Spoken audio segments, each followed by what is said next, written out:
মহাবিদ্রোহীর অনুক্লান্ত আমি সেই দিন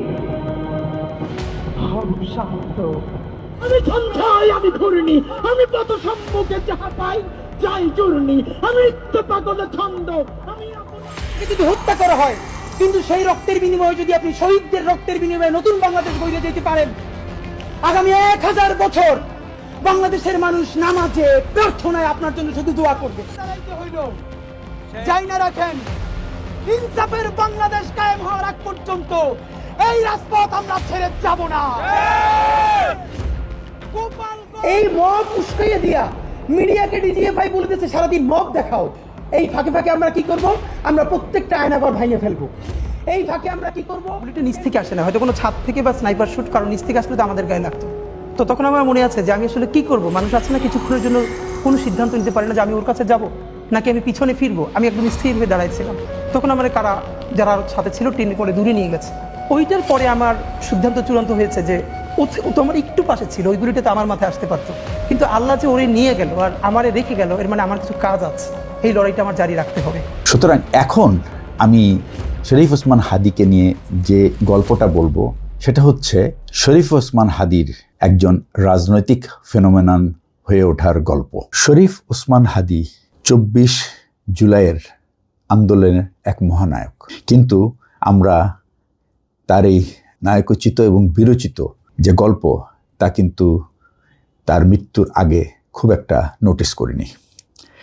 ওসমান হাদির সাথে আমার একটি মাত্র প্রেস কনফারেন্সে দেখা হচ্ছিল এবং সেখানে আমি একটা কথা উল্লেখ করেছিলাম যে 24শে জুলাইকে যদি আমি একটা সুনামি ধরি, তাহলে সেই সুনামির যে পরিবর্তন হওয়ার কথা তার কোনো পরিবর্তনের লেশ মাত্র আমরা দেখিনি।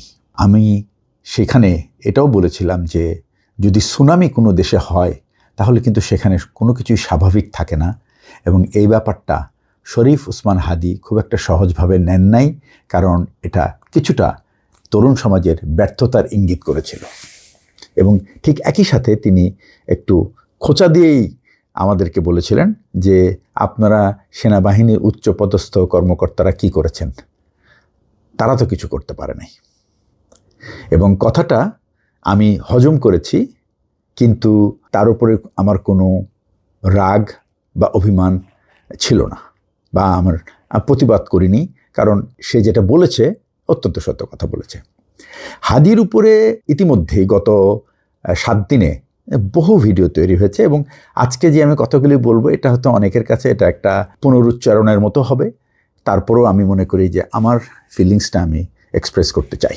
হাদি জানা যায় যখন আমি যাই, মেট্রোর যে ট্রেনে আমি চড়েছিলাম, প্রচণ্ড চাপ।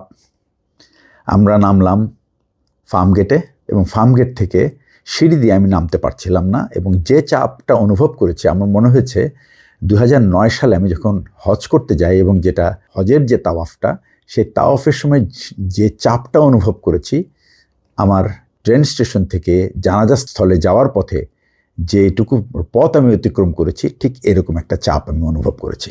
এবং জানাজায় দাঁড়িয়ে কোনো কথা বলিনি, শুধুমাত্র মানুষের কথা শুনেছি, এবং একটা কথাই আমি আঁচ করতে পেরেছি যে এই 32 বছরের ছেলেটি প্রতিটি মানুষের হৃদয় ছুঁয়ে গেছে। শরীফ ওসমান হাদি আমার মতে এক অমর ফেনোমেনন।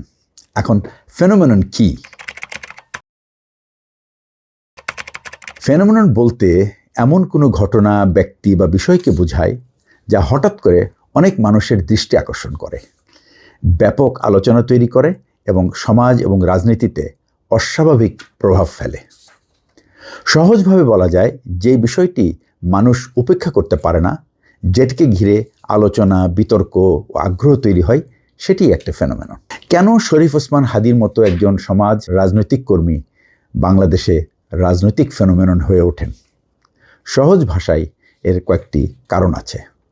প্রথমটি হচ্ছে মানুষের হতাশা ও ক্ষোভ।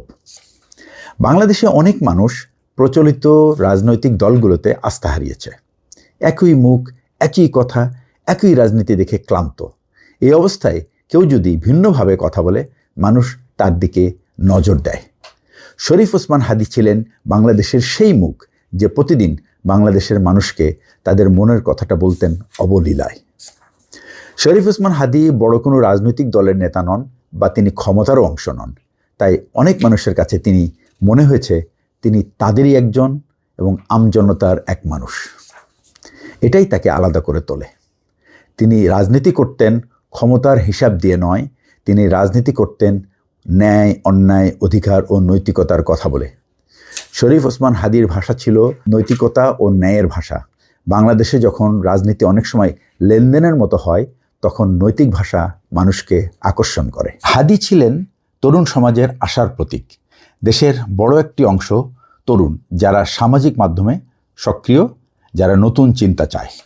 তরুণদের সঙ্গে সংযোগের কারণে তিনি দ্রুত জনপ্রিয় হয়ে ওঠেন বলেই তিনি দেশের টগবগে তরুণদের সাথে অতি দ্রুত সংযোগ ঘটাতে সক্ষম হয়েছিলেন।